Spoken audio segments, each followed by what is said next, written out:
She's a full sibling to a Triple Crown winner. But it's American Cleopatra, clear as they come down to the wire.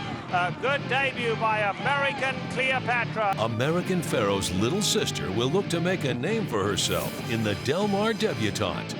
She'll be taken on by her stablemate, a recent hotshot maiden breaker. Noted and quoted, an impressive winner, striding home to win it as she likes. Noted and quoted, and Rafael Bejarano, too good. And a pair of fillies that slugged it out in the Sorrento. The Southern Miss Kentosormo on the inside.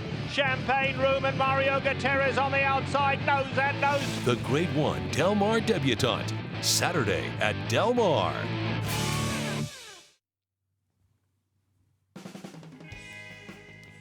These Grade 1 stakes races at this point of the year for the 2-year-olds are always fun to take a peek into the future. But the reality of it for me, from a betting perspective, when you've got a field of 7, they all look very similar. They're all lightly raced. Most of them have a win. Okay, there is a maiden in here with the 7 Union Strike, but they are lightly raced. They almost all have a win, and they almost all did it on the front end. So what gives? One thing I will tell you in handicapping a race like this, cross out the buyers.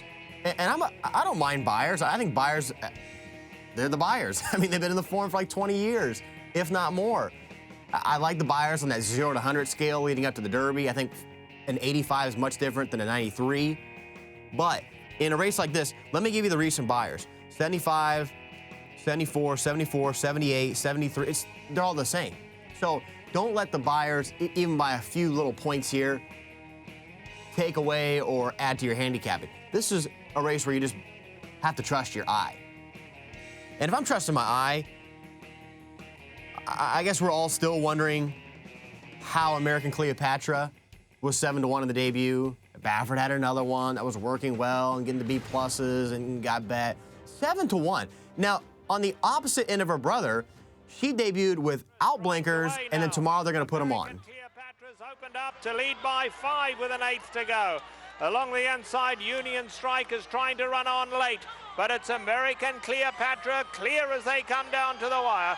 A good debut by American Cleopatra under Stuart Elliott. They win it by about 2 in the end. Union Strike second, Sandy Surprise third, Jewel was fourth.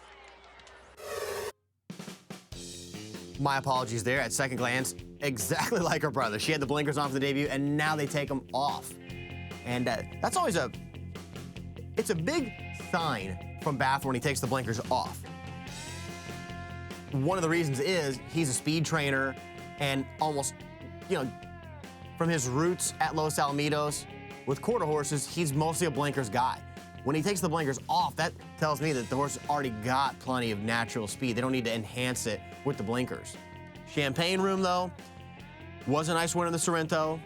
Beat what I thought was a pretty game Miss Southern Miss. I think Miss Southern Miss could improve. The 2 here, I've got as a down-the-line prospect, but Champagne Room, outside post, the maiden gets the win here in the Sorrento. Absolutely nothing in it. Miss Southern Miss Kentosormo on the inside. Champagne Room and Mario Gutierrez on the outside. Nose and nose throughout the stretch. Champagne Room the advantage. Champagne Room's going to outrun her. And Champagne Room and Mario Gutierrez won the Sorrento. Miss Southern Miss a game second. Then came on Jen Rooms and Unforgivable You.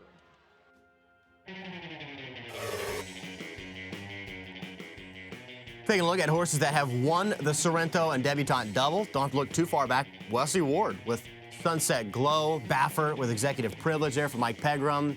Misueno. How about Chaluki? There's actually a race named the Chaluki at Churchill Downs. Bat Royale in 95. Another one to do it. So, it's been a few times recently. Champagne Room looking for that double. The one horse I will give you in here that I think can somewhat turn the tables and give you a little way to go against the public is the 1. I think that Miss Southern Miss, who missed out on the Sorrento, finishing second to Champagne Room, I think that Miss Southern Miss, her one big strength in this race, I think she can pass rivals.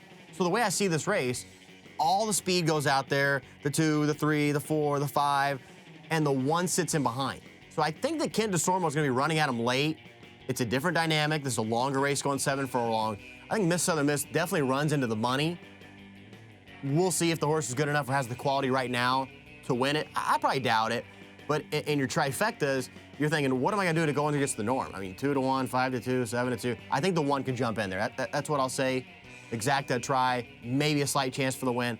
But the race sets up for the 1 for Disarmable to grab a hold, save ground from the rail, and then run at him late. That is the Grade 1 debutante tomorrow for the 2-year-old fillies, and a preview of the Breeders' Cup.